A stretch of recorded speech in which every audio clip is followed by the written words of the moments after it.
Hello YouTube, this is Shrine King, and for those who are returning, welcome back.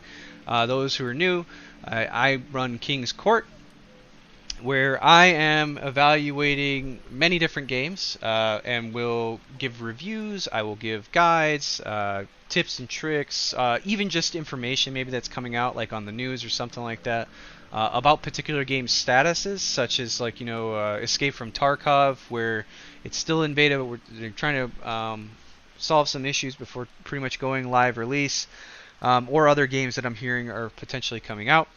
And even like playthroughs myself for like storyline games or RPGs or single player mode for certain games. Yeah, I'm here for all of it. If there's particulars that you enjoy or you're looking for or you want to see more of, please just leave comments and recommendations of what you're looking for, and I will absolutely try to make sure that that content's there for you. With all of that aside, I am doing a introduction to World of Tanks because World of Tanks is kind of going through a lot of changes right now, and more people seem to be getting back into World of Tanks, and other people are now actually starting to get into World of Tanks. So for those who are starting, I wanted to get something out there, or even those who maybe are returning, maybe it's just been a long time, wanted to cover things that have kind of changed. Also, like what's a good practice or good things to do as you're starting out, and how to go with that. So when you first get into the game, you'll have different settings. So the stuff I want to note here is you do have a filter on the left side here, and you see like your player, your general chat, and like if you had a clan, your clan chat, and it'll even save messages from like your friends until you close them out. Then something to note is when you go to filter, you can also filter by what tier you're looking at. So I can say like, hey, I'm just looking at my 5s, or look, I just want to see my 10s. I want to see my 1s, so on and so forth. In this case, I've been working on my tier 4s. And then you also can filter out by nations. You can set it by what type. So like if you have a heavy tank, a medium tank. And let me cover that real quick. So like a normal diamond is just light tanks. A diamond with a stripe down the middle is medium tanks. A bigger diamond with 2 stripes is heavy. And then the triangle is tank destroyers, and then a square is SPGs, which is self-propelled guns, also known as artillery. Other symbols to note is this is your times how many ever bonus for experience. So you'll see here I have these guys who are times 2. So for example, if I turn this on, the ones that were done, they're gone, right? But if I turn it back off, those guys will show back up. And side note for that, like so you get times 2 for your first victory in a tank. It's similar to a lot of games that are out there, but just also bear in mind that times 2 is the normal, where there's special occasions where they'll do times 3, and there's very rare special occasions where they'll do times 5. And times 5 is typically when you see a lot of people on because they're trying to get as much experience pumped out as possible. So one thing I wanted to note is for your settings, some stuff that's actually kind of useful in the game, and now that they've kind of incorporated into it. So first, if you're starting out, you'll probably only have 1 level, and that should be okay. Eventually, you might get to a point you have a lot of tanks at certain tiers, so then 2 level would probably make more sense. So all it is a setting changed in here. The other thing is when you're starting out, I would highly recommend that you turn off the extra battle types and stick to standard just for the meantime.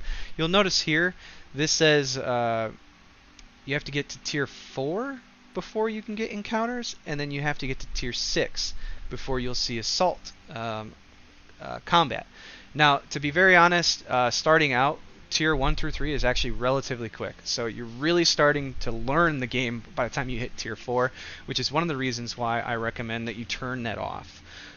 Stick to the standard battles. It's really straightforward.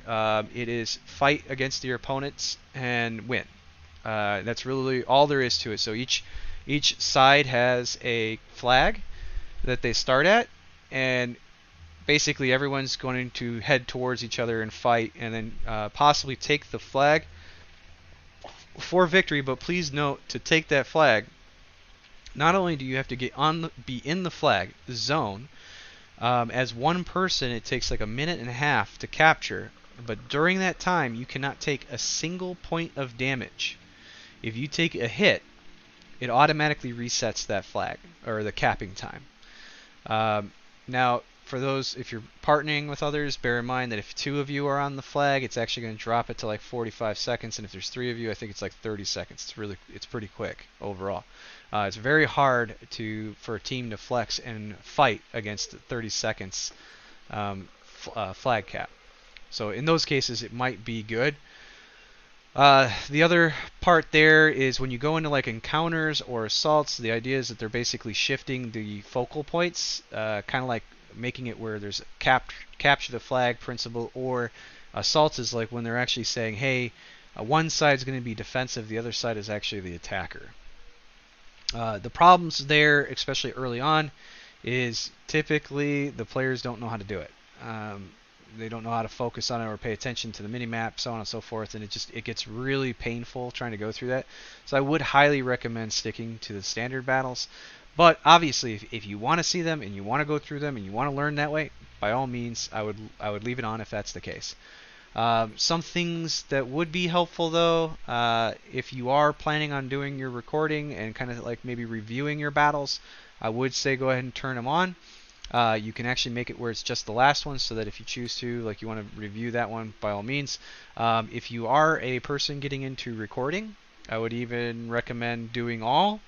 Kind of run through a couple of your games and then basically load those back up and then video record parts that you're looking for, so that you can then segment those videos together, because a lot of video software is not going to be compatible to the World of Tanks saved file. Your other option is just to automatically record your games with a different software, and that way it's already in the proper format and you can edit from that. So another thing to get to is these battle notifications. So to start with, fire direction, what that is if someone shot at you, it'll tell you which direction it really came from. You'll see here this says like T-57 Heavy. That means that T-57 Heavy tank fired and tracked him. That's the tracks right there. Where this one is an M103 saying that if it attacked him, it would have been 400 damage, but it actually was blocked. So you'll see here is shot blocked. So if you see black, that means you actually blocked it. Red, though, means that you were actually hit and damaged. So this will tell you, hey, he took the full 400 damage from a T-34. So in this portion, I would make sure it should look like this automatically out of there. So I would just keep the advanced, display and battle all. You're talking about amount of damage, vehicle info, and display animations. The other parts that I would get into is make sure your battle events are set. This tells you all the different things. So like for example, this is saying that this guy actually set someone on fire, got damage spotting, damage by wrecking, damage caused, critical damage, track destroyed. So this is saying he destroyed the track and then someone else hit him for 750. This is all, basically all the green stuff is saying things that are going in his benefit. Which then you'll see, hey, he took a critical damage ×2 from an E100, and he got 400 damage, but you'll see here he also blocked 750 damage from an E100. But, and that's just so you're aware of that. Then there's another part, which is actually the log. So here you'll see this is kind of like saying overall, like what you got going on. You'll see this is your damage, this is how much he's blocked, this is how much he's spotted, this is how much he's caught or damage has been caused while he's stunned somebody. So in this portion, you want to make sure these are all turned on, and then I would keep the display always, yeah, in everything. I would just keep all of it for this sense. The other part that's really kind of annoying, and I didn't know this, but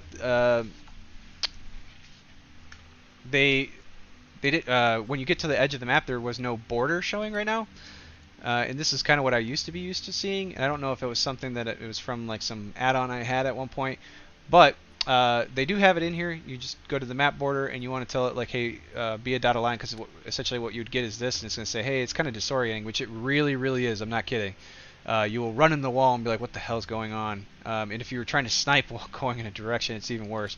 So I would do dotted wall or wall, whichever you like. And then make sure it's always highlighted, so that way when you're getting close you can see it, or if someone's trying to run away from you or something, you can kind of see if they're about to. Now, to kind of explain how things start out, and key things to know, right? So first off, obviously the tanks are really important, what nation and stuff like that. So you'll see there's a lot of nations at this point. And most of the nations starting out, right, the tier ones, they're all pretty much lights. And really, the prospects here is trying to identify what you're going to enjoy. So, just starting out, if you're really into stuff that's very mobile, and maybe not necessarily always fighting, but more or less trying to assist your team, light tanks are really where it's at. It's really like scouts. So, for example, even though this guy's a light, and then like this guy's a light, that's not a scout. M3 Stuart is a light, but it's not a scout. Once you hit the tier 4 mark, though, it is a scout, typically because that's when they start picking up really good view range. So, for example, you'll see on the M3 Stuart, you have 280 view range, whereas you go to the M5, you have 340. And they've gotten even better with that. So, and the nice part is now you don't actually get stuck, because way back when, right, you used to run a scout at tier 4, you can go with, tier 8s. And it was because that was your goal, was to just scout, because your vision and camo was typically way better. So they kind of changed that now. You shouldn't see that high, so the highest you can ever get is 2 tiers higher. So bear that in mind when you're playing a particular tier. So like, for example, if I'm playing a tier 5, there's a chance I can get into tier 7 matches. That means I'm at the bottom tier, which means all the other tanks will most likely better perform than I. They'll have higher damage, higher health, all that kind of stuff. When you're in those matches, bear in mind that's more where you're trying to be supportive, still sticking with your team, obviously, even for the guys who are high tier, because they're going to need help, even though they're high tier. So when those occurrences come, just bear in mind that when you are bottom tier, the way that they changed it, it used to be that bottom tier there's only like 2 or 3 of you, so it was a really shun deal, man. It was bad. It sucked. But now, top tier is typically only 2 to 3 tanks. Then there's like 4 or 5 that will be like the mid tier, and then everybody else is the bottom tier. So it makes it where the game averages out pretty well as a player, right? Especially for new players, right? So that's really nice that you don't have to get stuck in a situation where even the better players are all in these really high tiers and stuff like that, or more experienced players is what I really should say, not better. But so the light tanks, essentially what happens is you're talking about fast, really fast, high camo, good eyes so that they can see things. So one thing I would note to you guys is, like, if you were going to do like Americans, for example, and you're trying to go for lights, pay attention to like how the line goes. So like, for example, you'll see here this is light, light, light. This is actually scouts, right? This is a scout, scout, and then now it's a medium. Now it's a medium, and now it's a heavy. Right, so the end result of this line is actually for a heavy tank. As you're starting out, I wouldn't necessarily recommend getting in tanks that typically alternate or change because of your crew. And you want to try to get a crew up there as quickly as possible. And to shift them over, it's either silver or it would be gold, depending on what you got going on. Now, if you are doing the American line and you were trying to go for, let's say, this heavy, I do highly recommend that when going down this line, you actually go from the M3 lead to the M4, and then go from the M4 to the Jumbo, which is this E2. And the reason being is that you can actually cover 2 different paths from one tank without having to do any of these. So it saves you money, it saves you experience, it saves you time. So then you go from there, and then you basically break out these 2, which I can tell you right now, the T29 is a great tank, the T20 is a great tank. So the experience going, and then not only that, but the Jumbo is a great tank. So going from these tanks, the rest of the line, it's a lot of fun. The T32 is a little rough in comparison to T29 because you get used to being a boss at that point. But that's all neither here and there really when you're starting out, because again, you're going to be focusing on the lower tiers. So because of the lower tiers, what I do recommend is that as you're starting out, I do believe you get 100% crew for every one of the nations starting out, and that's great. I would keep those. But when you move on to the other tiers, I would not move the crew from there into there and spend the money to do it and then have to like retrain them, because like I said, it typically goes pretty fast. So I would actually just take the 50% crews, because you're actually going to get out of these tiers really quick. And once you get to like tier 4 though, hopefully by then you actually have enough silver. I would actually get a 75% crew to try to build it up. Now, that said, the questions come down to like what kind of tank and what nation. So as I was mentioning, if you're really looking to be quick, very mobile, not necessarily very damaging, it's more like picking your shots when necessary and spotting, which I'll tell you right now, understanding scouting is probably one of the harder parts in the game. So if you are a new player, I don't really recommend starting out as a scout. But if that is really your thing, you just have to be fast and you have to go through, and you want to be a scout and you're just really dedicated to it, then absolutely. I mean, I get it. But I'm going to make a video for how to best scout and what are good tips to try to help with scouting. So hopefully you would look into that. Once I get that video made, I'll also try to circle back to this video to get that included into the description. Plus, I also do plan to do videos for all different types. So like we're talking about the mediums, the heavies, the SPGs, and stuff like that. And what are the tips for that. But starting out, what I can tell you is the Americans are one of the longer grinds. They're also known to typically start out pretty rough, but then as you get the tank upgraded, they typically get better. Key things that I would say are really, really good in the American line. The E5 is now good. Which one is it? The E4 is really nice because it's a turreted tank destroyer with a really mean cannon. The 57, a lot of people love that because it's clipped. And by that I mean it has multiple shells to fire, not all at once, but basically every like 2 seconds. So it can essentially pump out a bunch of damage and then roll back to like try to reload. And then the Sheridan is a great scout, very powerful overall in its performance and speed.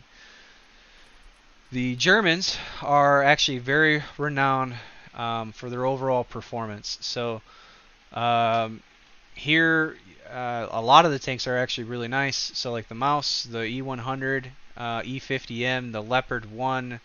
And honestly, I haven't tried the Final Scout on the test servers or anything like that. But I do know that the Ru 250 or 251 was always really good. A lot of people loved it, so I'm assuming that this one's even better, and people probably still love it. The other thing is like the artillery on these, they're typically not as high damage as like the Americans, but they typically are able to aim a lot quicker. For me, that was my thing. I couldn't stand having a really long aim time and kind of always having to pre-plan where you're going to go and wait very long times because the battlefield always changes. So for me, I really preferred having this type of artillery. So if you do start playing around with artillery and you feel like the aim time and all that stuff and its accuracy is just really driving you up the wall, I would actually recommend trying the Germans to see if that's really potentially better for you. And if you do go that route, let's see, actually I think you kind of have to. Yeah, if you are going to go that route, I would say do the tank destroyer into the ST Panzer and then go to the grill and follow down. Now, just a note, so their heavies are known to be like super heavies, meaning that they're typically slow, but it's really hard to penetrate them, and especially later on, they get really, really big guns, making them very dangerous. So they're, for example, like the E100 actually has like a tank destroyer gun, where you can do like, I think it's, yeah, because you start out with this 490, right, 500 damage, but then they can get the 750 damage. And that's just really mean at that for that tier, because that's basically what a lot of the tank destroyers have. Then the Russian line. So the Russians got a lot of love for their tank destroyers and for their mediums and for their heavies. Honestly, they're a lot of fun all around. Not only that, but they're also known typically to be a lot less experienced to try to unlock in comparison to other nations. So really, if you were starting out, honestly, personally, to me, I would say the Russian line is where it's at. It's where you really want to put your time in, because it'll get you there quicker. which then leads that experience into potentially like understanding the battles and hopefully do better. Not only that, but for those that aren't that great, so like certain tanks are just not fun, or they're just rough to play. By that time, hopefully you'll have materials or items that will help with the combat to make that a little smoother. So when going down this line, for example, the IS-7 is one of the highest sought for tanks. They just released this Object 705, which is a little different. The T-62 Alpha, which is a medium, is known as like one of the most played and recommended. It has to do with its low profile and its angling overall and its mobility. The new tank destroyer Object 268-4, I'm not really too familiar with that. I do know the 268 is one that a lot of people really enjoy and go for. Not only that, but like when you get to this tier 8, it's absurd. Yeah, it's really absurd.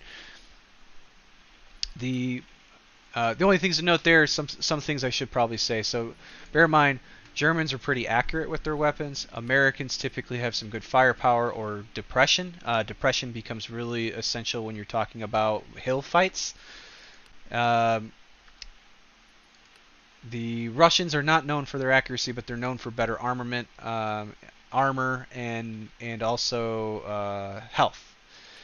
Then you get to the British, they're really known for their accuracy overall. So typically a lot of their guns, they weren't like really high damage guns, but most of the cases they're pretty mobile, and they have very accurate weaponry, and can plug out a lot of shells really quick.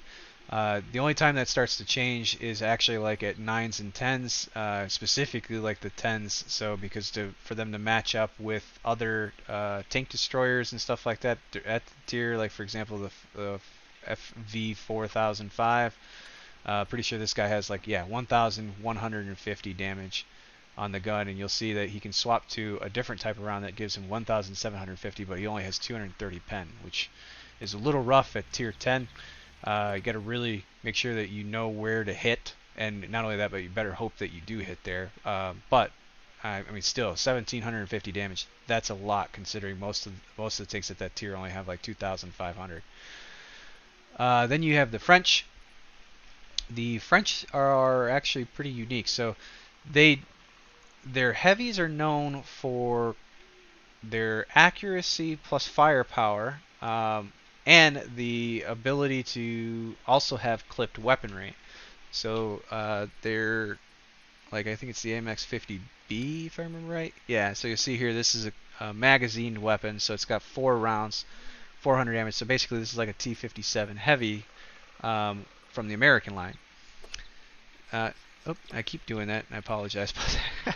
So, but they're actually really sought for typically for their mediums. The Bat Chat is actually an incredible, it's an incredible machine. So a lot of them, you'll see they go down the light line and they get into the Bat Chat. And not only that, but the light line itself is pretty nice because it's the same thing. They have magazine weapons.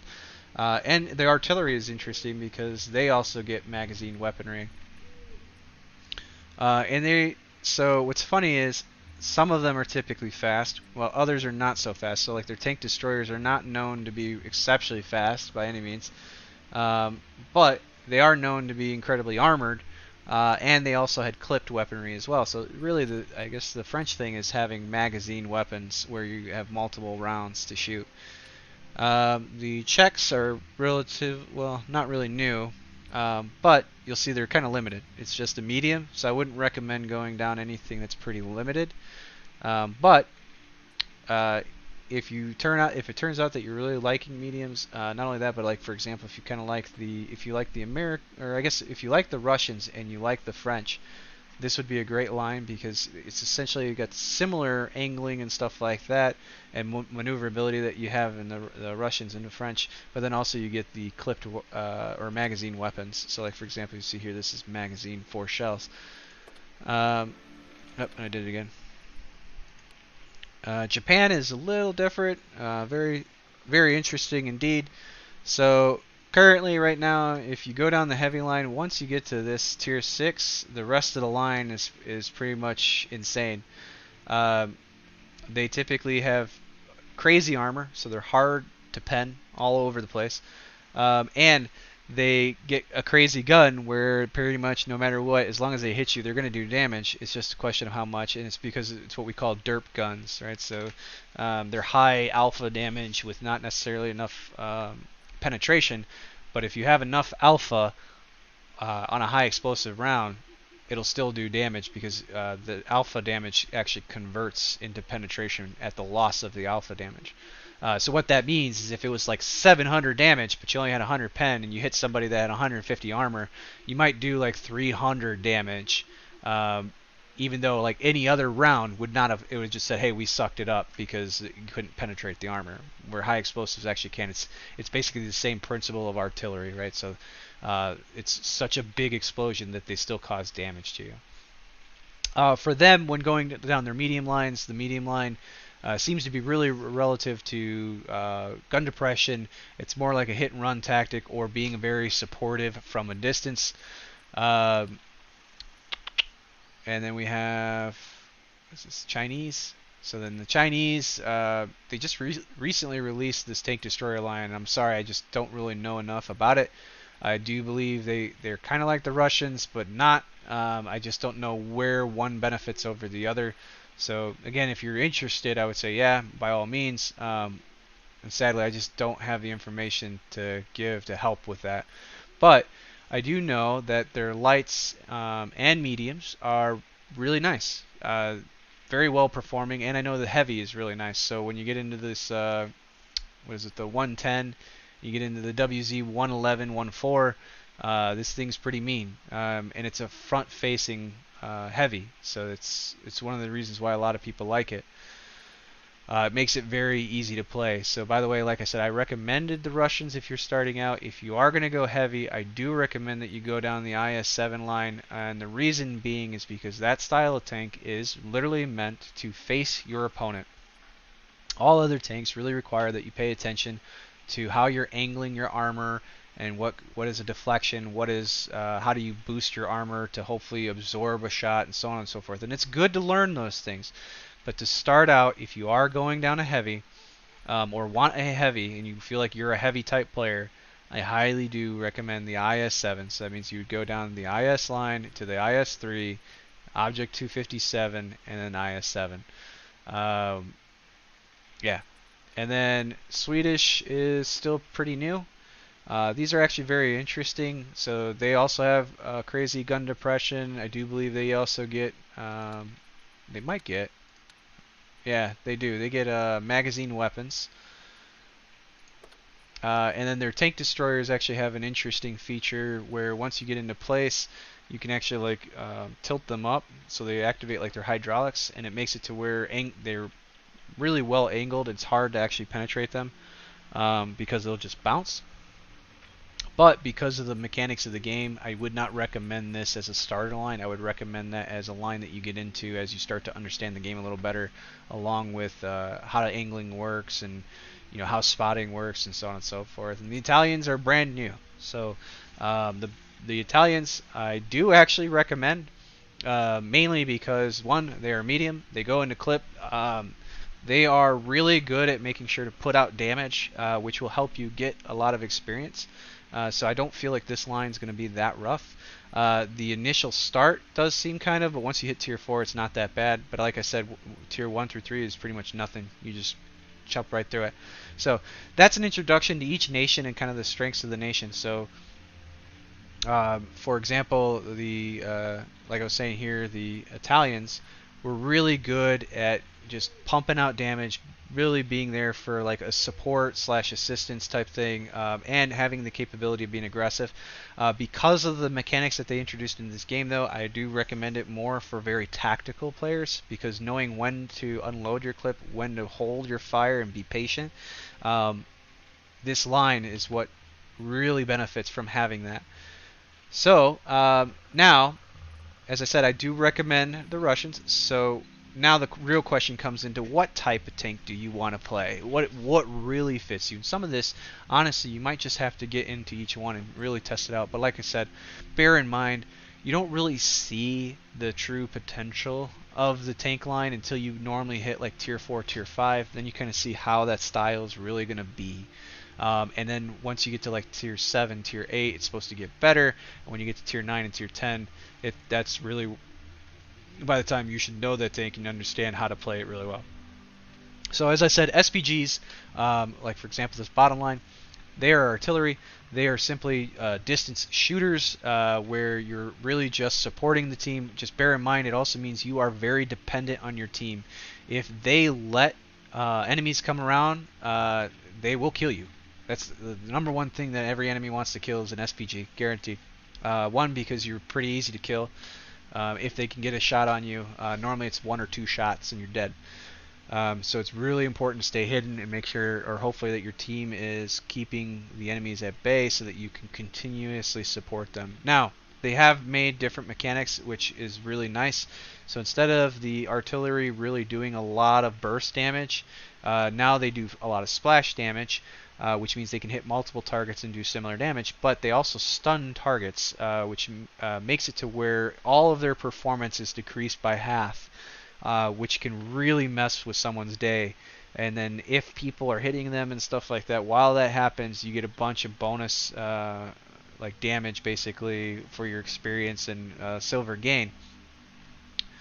One thing to note is starting out like tier 2, tier 3, and I think maybe even tier 4, the splash mechanics aren't really there yet because the idea is the shells weren't powerful enough to be that way. So they're basically just lobbing shells over, and it's more about direct penetration. So when you start out that way, that mechanic doesn't really play in, but I can guarantee once you get to tier 5 and on, it is there, and it only gets more and more. So like your splash range gets larger and larger. Heavies. So heavies are not very fast. They're typically relatively slow, but they also have good armor, potentially. It depends on the tank. But they typically have good armor in a way that they can block shots. And again, this gets into more about like angling and understanding the mechanics of what it is to penetrate, how do you actually do it, what's the deflection, so on and so forth, which I won't get into that. But bear in mind, the key things that a heavy has is typically what I call a brawler. Well, some are.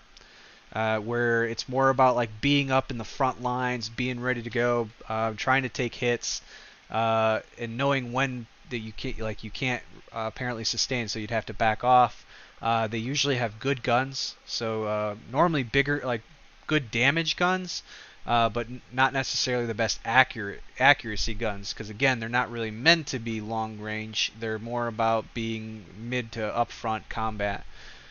Mediums, on the other hand, they're typically relatively fast, so some can be kind of like a medium pace, some are actually really fast.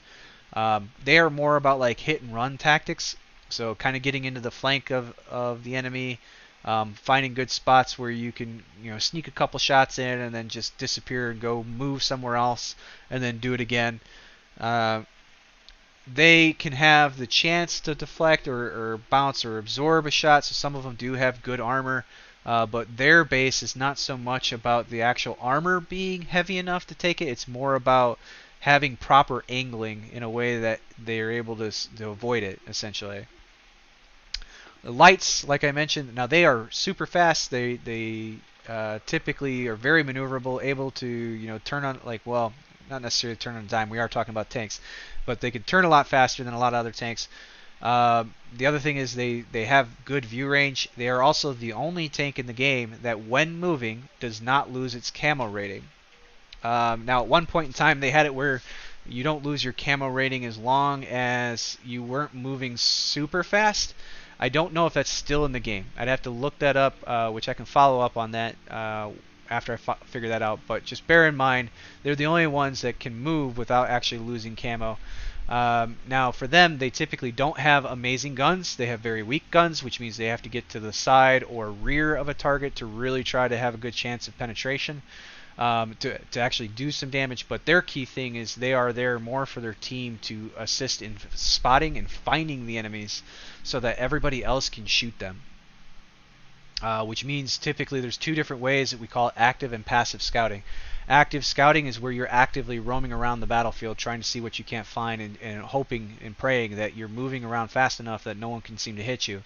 Whereas passive is like finding certain bushes and things like that and waiting for when the enemy comes on a certain flank or down a certain path, that you will be the one to spot them like way before they actually spot you. But hopefully you have team assistance there, because if you don't, eventually they will get close enough that they will see you. Then tank destroyers. So tank destroyers are your backliners. They're the ones that are typically not always up in the front, and usually they have really good guns for high damage, high penetration. Not necessarily that they always have the best eyes though. So usually they need the team to spot for them, and then they will be the ones who are there supporting fire with like big, massive hits. So usually they're in bushes and hiding and so on and so forth. So if you're kind of like what I like to call the sniper in most games, the tank destroyers is probably where it's at. Now, that said, there are certain ones that will be different, because every line has and nation has different unique traits. So for example, like I just talked about, tank destroyers being like your snipers and really being in the back line, you can absolutely still play it this way. But in the British line, once you get to like the AT2, these guys are actually armored. So AT8s and AT7s, AT15, even the Tortoise is known to be super armored in the front. What that does is it makes it to where a lot of guys actually go up to the front lines, or just medium, and then it's not something where you're really scared of people shooting you. So that's to help you get kind of like your stuff set up, what to go for, and, like how to get your random battles set up, and then even from there, right, also to figure out like what line are you probably interested in and what nation would make sense for you. And I'm hoping that saves some time for you. But the last part I would definitely recommend is there are certain tier 8 premiums that are massive money makers. Now, again, this is sinking money into the game. So I would first make sure that you actually enjoy the game. So I would probably get through like tier 1 to tier 3 to see if you're liking how it kind of goes. And then I would actually also watch videos of people who maybe have tier 9s, tier 10s to see how the end game even looks, and make sure that that's something that you're really interested in. And then if it turns out you are, then it's all a matter of question of just how much money are you willing to put in. And for me, the max that I'm saying here is $60, right? So the typical cost of a video game. And if you are a person who would do $60, then I do recommend that you purchase certain tanks that are known for their overall damage output to bring in money. And the reason being is that you'll get a lot of experience, and you'll get a lot of silver, and that helps you progress through your lines quicker, because typically you can get the experience faster than you can actually get the silver at a particular point. It always happens that way. So if you're getting into that, there are particular ones that a lot of people, like, you can always go through off the ones that you see here. So I'll tell you right now, the E4 Super Pershing is really nice. There are some tricks to how to play it in its best form, but once you know it, it is a moneymaker. It really is. T-34 is also a good one. It is a moneymaker simply because its gun has such good penetration that even at tier 10 it typically can rack out some damage. I've heard a lot of good things about the Scorpion, saying that the Scorpion is actually pulling in a lot of money. There is a Scorpion for the Germans that is a tier 8 premium, which, so you'll see in here, it's not showing here. You actually have to go to the store, the Wargaming store for World of Tanks to find some tanks, some premium tanks, because they won't actually list in here. So there's a Scorpion GT, if I remember right, and that one is definitely a moneymaker. It has very high alpha damage. You don't have to hit very many tanks to basically bring in money. Personally, the Progetto, which is you'll see here, it's not in here, but it is Italian premium. They just got done having a sale for it and everything, and well, actually a whole event for it. That thing is definitely a moneymaker. It pumps out a lot of ammo, gives you a lot of damage potential, and it's fast, so you can get around the battlefield to bring in that money. But The other thing to note, right? So like, and I'll try to come up with a good list, but or at least a link. So I'll try to get a link in my description to show a good list to tell you like which tanks are considered high money makers. Just the other part there is to note like which ones are good performance based on what you're looking for. So the reason why I recommend the E4 is because it has a good penetration gun for its tier. It's very accurate. It's not a very fast tank, but you typically can always get into combat because it's not extremely slow. And then the other part there is it has spaced armor. So even though it's a medium, it actually plays a lot like a heavy. So a lot of people have trouble penetrating it, and that allows you a lot of leeway, right, for mistakes. So just because, hey, maybe you're a little overexposed, maybe you didn't realize it, when they go to shoot you, they might not pen you anyway, so then you're okay. So some of the other ones that are recommended, like if you got a little exposed and they saw you and you didn't know, it's probably game over. So for example, the Scorpion, oh, this is gonna kill me. Hold on, I gotta find out what is the actual name of that tank. 'Cause I'm pretty sure it's Scorpion GT. Here you go. So it's this bad boy right here. And of course, you aren't going to really tell me the whole name, are you? There we go. It's Scorpion G, the Rheinmetall Scorpion G. So this thing here, a lot of people like it because, yeah, it does put out some real good damage. So you'll see here, like max damage is 613. And it has really high penetration, that's actually like tier 10 penetration almost. So, but if this thing gets spotted, anyone, and I mean anybody, even a light can pen this, no problem. And typically once it's spotted, it's the end of the game for it. Which that's one of the reasons why I give a little bit different recommendations than some of the recommendations you'll hear out there. Most of the recommendations are just flat numbers. So they're going to say, hey, what is the overall damage output, and what is the common damage output that's happening of all the players that are playing it, and then it says that's the best. Now, I consider it based on the guys who are really pulling in crazy damage are typically the ones that are also very experienced with the game.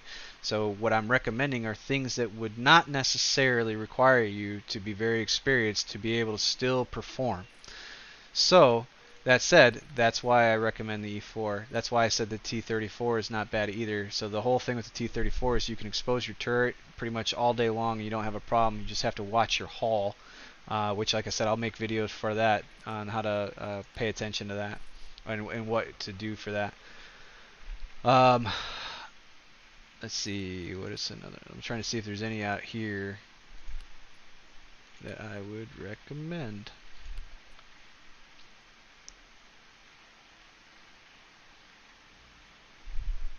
The 112 is supposed to be pretty good. I'm a little indifferent with it right now, mainly because the 112 was really good when it had preferred. So for example, the same thing goes with the IS-6. So the IS-6 was really awesome when it had preferred, which means it typically pulled tier 8s, and every once in a while it would get a tier 9 match, but it would never see a tier 10.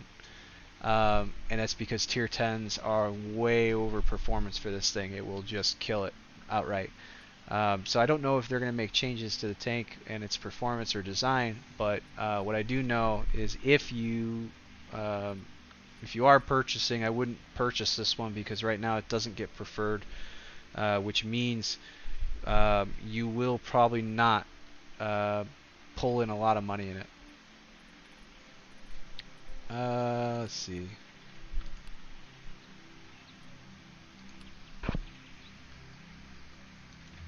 Yeah, the rest of them I think are actually like hidden ones too. So, for example, if you do by chance see an E25 on sale, or even being offered for purchase, I do highly recommend that. Now, the other thing is, in case we're saying, hey, maybe you don't want to put the $60 down. Maybe you're like, hey, I'm really only looking for like a tier 5 or a tier 6 premium that would perform and help you. The Dicker Max is a great one. It is kind of a tricky tank because of its depression. Once you understand how that works and how to use it, it is wonderful. It will bring in good money very consistently, simply because it's really hard to hit if you play that tank right. The Matilda 4 is a great moneymaker for Tier 5 because it's got decent armor. The T-3485M, great moneymaker, great tank overall. It's the same principles too. It's very fast for its tier, even for its style. And then on top of that, it's got a good gun, it's got good angling on its armor, and so on and so forth. So it makes it really hard to deal with. But that helps you, right? So it makes it to where you have good survivability, you have the ability to do the great damage, so on and so forth. Matilda BP is something similar to like this Matilda, but I believe the Matilda 4 is actually better. But again, some things to note, right? If you are going to get a premium, I would try to stick to a nation that you pick. The reason being is, so for example, if I had this Matilda BP and I'm going down the medium line, my crew from my medium line I could actually put in the premium, and this premium will then boost the experience that they're gaining so that I can get my crew higher up. And the reason why that's important I'll explain in a bit. So let's see, I'm trying to see if there's any other good. I know a lot of people seem to like the Skoda T40. I have not been able to play it myself to see if the performance is worth it. Type 64 is definitely a very good tank. It's a scout. It's a light. Very interesting playstyle. It can definitely bring in some good money because again, as a scout, not all of your money is from you doing things. It's also just from you spotting for people and finding the enemies. There are other tier 6s, but again, they would be on the website, which I would have to look them up and try to remember them individually myself, to be honest, because it's been a while since I've looked at tier 6s or 5s. But from there, the part I wanted to note, there was something I was just going to note, and I already forgot what it was. Oh yeah. Okay, so the crews. So the thing to note about your crews, for example, let me go, actually not 6. Let's go here to where I don't have a full. So, when you first get a crew, you can choose to actually get a 50% crew, a 75% crew, or a 100% crew. If you do a 100% crew, it requires that you pay gold per person of the crew, which can get a bit expensive. Starting out, like I said, I don't recommend that. I would just stick to the 50%. But essentially, as you're battling in the tank, you'll get experience, and it goes towards your crew members. That experience then starts to basically kind of like level them up. When they hit 100%, let me get a different tank so I can show this. So once they hit 100%, so you see these guys are like really close. I'm about to hit it for them to where I would actually do this. But here's one that has it. So you'll see he's 100%, and then because the commander is always boosting his crew, so they're at 110% for these guys. But you'll see they have this little symbol here, which says under this major qualification, skills, and perks, you'll see that there's a 6th sense, and it says he's at 59%. So I'm going to click on this, and I'm going to click on this. Well, hold on, let me see if I can just, here, go to his personal profile. So you see here, this is what he's currently working on learning as a skill. So that's the whole thing, is once you get them to 100%, you then pick a skill and you work on learning that skill. And those skills, once they're are fully acquired, or certain ones are as you progress, they give certain benefits. So this says, once you have the effect at 100%, it enables the commander to identify whether the vehicle has been spotted by the enemy. So what this means is, as soon as you appear on the screen to your enemy, a light or some kind of indicator will pop above your head, letting you know, hey, they actually see you. This is immensely helpful throughout anything you do in this game. So what I do want to emphasize, especially in the chance that you get to this 100%, this is your priority skill no matter what. I don't care what tank you're running. I don't even care if it's SPG. I know some players would argue to say, well, no, you could really get a better benefit if you did it. I'm telling you, 6th sense is where it's at. Being able to know that you've been spotted is essential for communication, reaction, the whole 9 yards. Obviously, scouts benefit real heavily from it. Heavies benefit real heavy from it, but so do the mediums, so do the tank destroyers. It's just everybody really benefits from this skill. The other thing I typically do is, especially because one who is hidden is always more dangerous than one who's not. I typically get concealment as the first skill that I work on. Now, the other part I will tell you is that there's another skill that looks like a hand. It's called Brothers in Arms. That is typically your number 2 skill. The trick to the Brothers in Arms, though, is you don't get the benefit of it until every crew member has it at 100%. So it is a long grind to try to get your Brothers in Arms. But once you have it, every member in your crew then gets boosted by 5%. So like your commander would be at 105, your other guys would be at 115%. And believe me, that doesn't sound like a lot, but when it comes to the mechanics of the game, it does make a major difference in the impact of performance for your tanks. So bear that in mind. So just because you might not have a great crew doesn't mean that other people won't. Other guys, you know, who are senior and stuff like that, like for example, I mean, this is a tier 5 tank. I got a 100% crew that I'm already working to get there, but I have another one where I'm not even at 100%, right? And then I have this one where same thing, right? So like I've been going through getting them all the way there. So if you run into cases where it looks like for whatever reason you're like, man, that person's cheating, or it seems like, you know, this dude saw me from forever ago, there's probably good reasons. It's probably because, one, if he has a 100% crew and you don't, he can obviously see a lot farther than you, so that's something to note. Because even though it says, for example, my vehicle has a view range of 360, if my crew is at 50%, it's only 180. If they're at 100%, it's 360. But as you can see here, I have improved vents on here that gives 5% to my crew. And then I have coded optics. So now instead of me being at that 360, I'm actually probably at like 365 or 370. Then I have coded optics that says I get 10% automatically. And actually I can tell you what my view range is. So that's the other thing. You can see what your view range is just based on looking at spotting. So it says right now my spotting is at 405. And it tells you right there. So I got +8 from improved vents, and I got +37 from my coded optics. So that means I can spot a lot farther.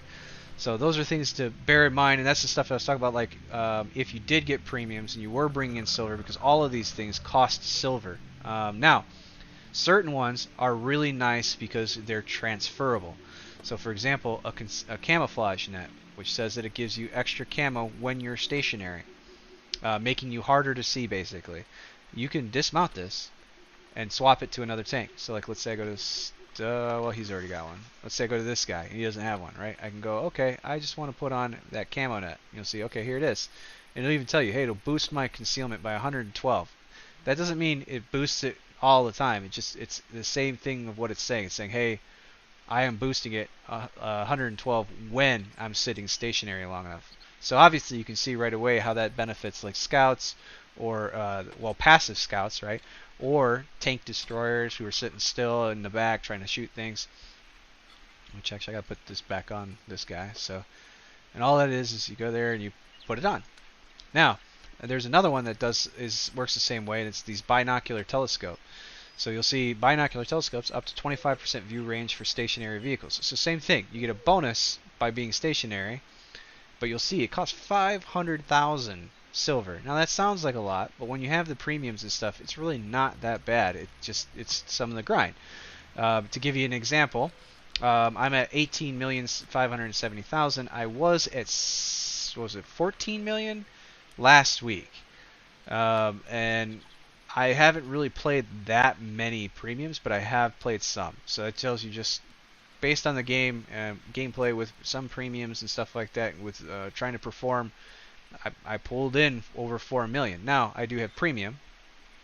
I do recommend that if you were to do premium, like for example, I would do the 30-day while you're grinding, because it automatically boosts your experience and it boosts your silver productivity. But again, it all depends on how much money you really want. You don't have to. None of this you have to. You don't have to buy a premium tank. You don't have to buy premium. You can progress it. Just it'll be a bit slower.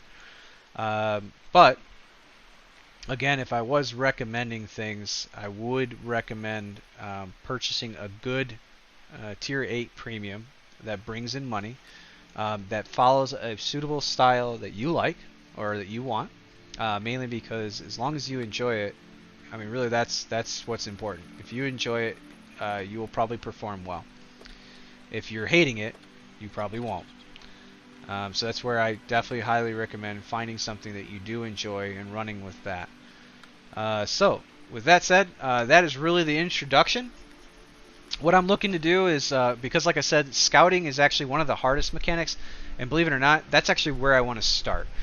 Because I feel if more people understood how spotting works, camouflage works, what to do as a scout, or even just how to start out in the game, like when you're going through Tier 1 through Tier 4.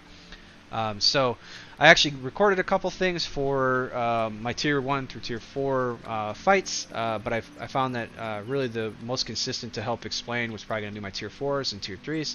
So I am going to make an intro video of kind of like what to do as you're starting out, what might help you perform better in the battles, because honestly, when Tier 1 through 4, it's pretty much, it's chaos. But then I would definitely am going to explain scouts, how the scouts work. The main reason being is from Tier 1 to Tier 4. Once you get to Tier 4, you're kind of a scout, but you're not really up to snuff when it comes to a scout. Once you hit Tier 5, that's really where scouting becomes a big part, all the way through to 10. So my goal is to first get the intro video, well, the other intro video, and then do the scouting video, which then I can go into mediums, tank destroyers, and heavies. But honestly, I don't have a particular I guess, line that would work best. So honestly, if you're interested, or maybe you just need some information really quick, please just let me know, and I'll make sure to address my list for which ones to come out based on that. So again, I hope this really helps you guys and gals. If you guys are really enjoying this, actually, even if you're not, but please go ahead and leave a like, or a dislike, whichever. Any feedback is greatly appreciated. If you do love this stuff and you do want to see more, and you are interested in hearing more about World of Tanks or other games and getting guides and so on and so forth, please go ahead. Feel free to subscribe to my channel. Like I said, I am going to keep this up. I'm here for you guys, and I hope you all have a great time playing World of Tanks.